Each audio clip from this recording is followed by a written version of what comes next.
Are you tired of playing the same cardboard cutout character over and over in your solo games? Let's talk a little bit about more character development, let's change that. So today, we're going to be talking about making solo characters that you actually might give a crap about, right? And we're going to be reading and breaking down Mythic Magazine number 47. I've read through it, and I'm going to summarize it for your digestion. That's right, let's break it down. Well, hi, hello, everybody. I'm Turk. Welcome back to the Grouch Couch. Around here, we do all different kinds of weird TTRPG things, but today we're diving headfirst into Mythic Magazine number 47 to talk about making your solo games a little bit more personal, a little bit more better, crafting characters that you might care about on a real level to make your games level up your games. I'm sure in your games you can level up your characters. I don't know. Let's dive into it.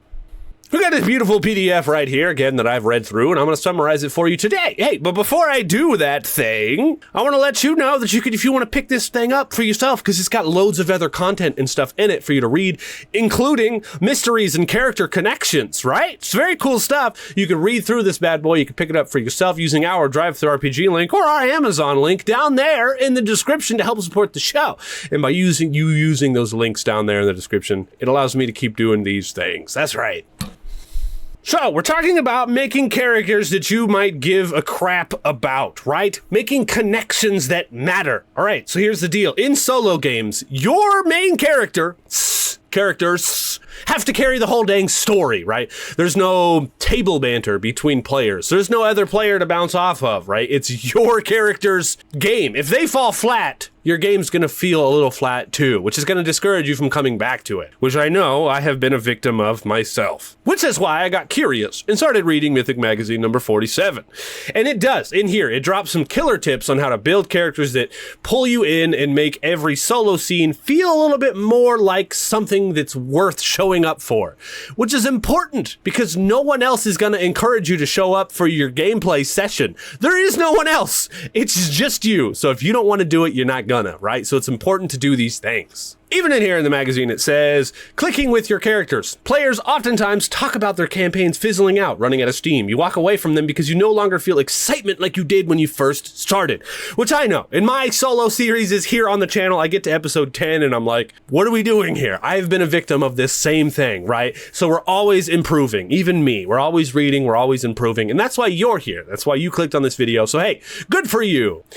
Now, there's a lot of fun things in this magazine, like I said, but I'm here to summarize it for you, even like generating good backgrounds and other kinds of stuff like that. But I want to start right here at step one, right? We need to give our characters stakes, right? Not the meat ones that you cut, but the ones, and not also the ones you have the vampire stakes. No, but like stakes, important stakes here. You got to give your character something to care about, right? If you make a character that is a barbecue guy that kills vampires, steaks and steaks, good for you, all right? I would play as that character. But anyway, not just our character wants to survive, right? That's kind of boring, all right? Or I just want to get gold. That's also kind of boring. I mean something that's going to make them do dumb stuff because they care too much. Make them want to go this way or that way. A goal, a stake, right? Something like a missing sibling, a vow that they regret making, a home that they left behind but still dream about, something they're searching for, something they want to get, a goal that they have. You can make it personal. You know what I mean? It doesn't need to be practical, right? You're the audience and you're the writer here, so you could pull on your own emotional strings. I'm going to give a perfect example from my Walking Dead series that I've done right here on the channel. It's one of my more popular series, and for good reason. The main character, I pulled things from my own personal life, even if I did it subliminally and didn't realize it. The main character is trying to find his little brother and save his little brother at the beginning of the story. That's what he's doing.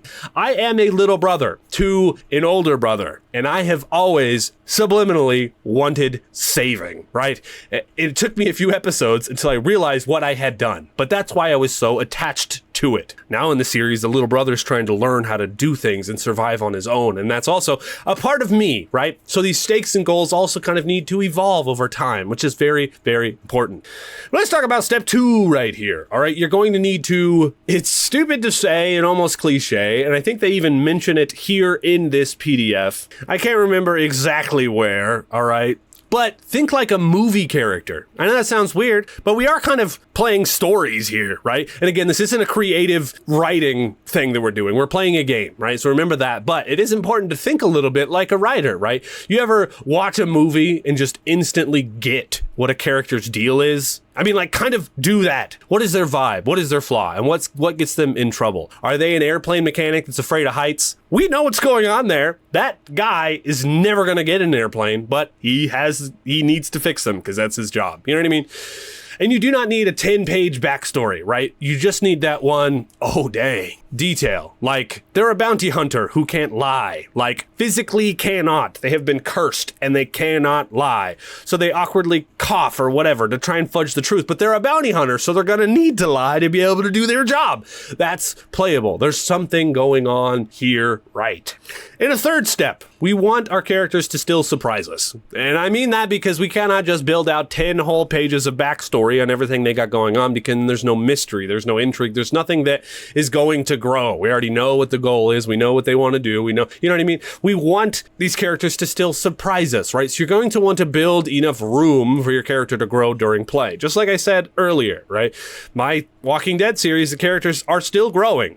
And when the Oracle throws you curveballs, you get the opportunity to ask yourself how the characters would react, right? And the opportunity to still grow. You aren't locked into a box that you wrote so much backstory in that if you roll something on the Oracle, it has to be this. No, we still want to be able to surprise ourselves. We want to let our imagination kind of run with it. When you play in a sandbox, it's so much more fun than playing in a cube. You know what I mean? I keep doing this, but this is it. So we want our characters to be able to react emotionally, not just tactically when it comes in moments. And maybe our characters could freeze. Maybe they lash out. Maybe they'll bail out of a situation. The more honest you are to your character's instincts, the more that they're going to feel alive, right? So one cool tip in this article is, again, like I said, do not define everything up front. You're going to want to leave some questions unanswered, right? There's an additional build, like a mystery core kind of thing. What really happened to their partner? Why do they avoid church bells in town? Who's that name tattooed on their wrist? We don't know that. Even in your backstory, you, instead of writing out exactly what things are, you can write out questions instead, like threads. I'm recently, with another YouTuber, I'm actually building out a character for a Fallout series, and my whole character was built on questions, right? I know that he was in a vault. I know that he had an owner because he's a robot. Who was his owner? Why did his owner leave? Where is his owner now? Those are already 3 threads that I have to try and figure out, right? He knows he loves his owner, but who is he really? The character knows, but I don't really know. So the character is going to surprise me later whenever I roll on it and figure it out. And where did the owner go? I don't know. We had to go out and find him. And who is he really, right? He could be some crazy bad guy that left the vault for whatever reason, right? We don't know. And we're going to figure that out. He could honestly just be a good guy who got captured by a bunch of bandits. We also could figure that out. What is his name? I don't know. We're going to roll on it while we're playing, right? So you're going to treat your character like a mystery that you get to solve. There could even be things that your character knows, but you don't know yet, right? You get to roll on those things. Like, your character knows that they were born in a town and something bad happened in the town, and they know what that is, but you don't know what that is. But you're going to roll on it as you play, and you're going to figure it out. So you're going to be like solving these cool mysteries as things are evolving. And that's the best bit of advice I can give you, straight up. Now we're going to talk a little bit about practical tools, okay? You're going to want to bake all of that into your setup without being homework, right? You could use the character Q&A tables from Mythic, which I've used before. You can give them 1 core truth, 1 core lie, and 1 core fear. It's very important to do, is to have fears and flaws and truths and lies, right? And you could roll a relationship quirk, like your character can't keep a secret, or again, they can't lie. It's a great one. Or they could be obsessed with old songs. It could be something more romantic, something more that fits your vibe even, right? Like in my Walking Dead series, my little brother just loves gummy candy, but they're hard to find because we're in the zombie universe, you know? That's just a thing that they have, and so the older brother's bringing him gummy candies whenever he finds them, and I just love that. It makes them feel a little bit more real, you know? And again, we're not writing a novel, we're just setting the stage for an adventure. We're playing a game. This is not a creative writing exercise. So, we're moving on to solo storytelling magic. With a deep character, even a simple fight scene can become full-on drama, right? They could flinch at the sight of blood because of past trauma. They can hesitate to kill something because of guilt. Again, my Walking Dead series, the older brother refuses to kill anyone who isn't a zombie. That is his thing. He refuses. He won't, because in his past life, he was like, before the world ended, he was kind of like a drug dealer and had to kill some folks, and he's super ashamed about it and doesn't want the little brother to know about it. You know what I mean? Like, that's good stuff. Also, more examples. They can rage when a certain NPC is threatened if you're doing something more fantasy, right?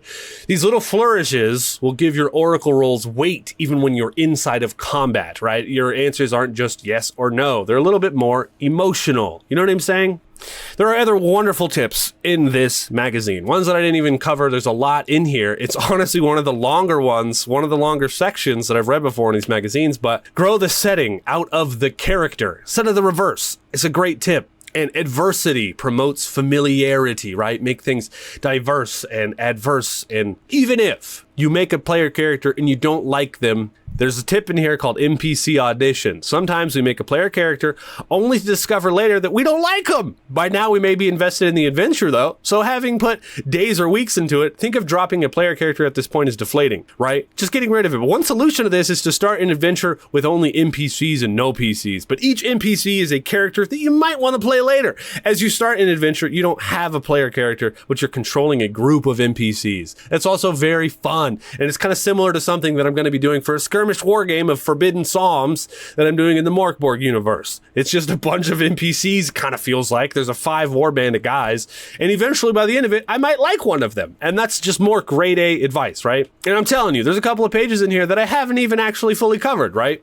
The many universes theory. You may have a character you connect with, but you're ready for new games and new challenges. So it's time for a new character, right? Maybe not. Try taking a PC you like and port them into a new adventure, which I've thought about doing. It's so crazy because I did a 0 prep challenge with Mythic. No other games, just Mythic by itself, right? Just playing Mythic. And I created a farmer named Hex, who's the most general, normal guy. And I thought about bringing Hex, the normal farmer guy, into like Cyberpunk and other kinds of shit like that, just because I thought it would be hilarious. And I love the idea of putting a normal guy into fantastical situations. It's one of my favorite things to do. So, with all that being said, stats and other kinds of things are important to building a character, especially when you're doing it in a game system. But you want to build story. You're going to want to build wounds. You're going to want to build weird habits and build contradictions. And that's the stuff that's going to want to make you come back and see what happens next. Because at the end of the day, if you care about your character, you're going to care about the game. And if you want to read more about building better characters, again, you can pick up this dang old book right yourself. You could use our links down in the description down there to drive through in Amazon. You can pick it up for yourself and helps with the show and the process. And really, if you like me summarizing these magazines because you don't like reading all them dang old words, make sure to hit like and subscribe on this video to let me know that I'm doing a good thing and you'll come back for some more. You know what I mean? But for now, I have been Turk, my friends.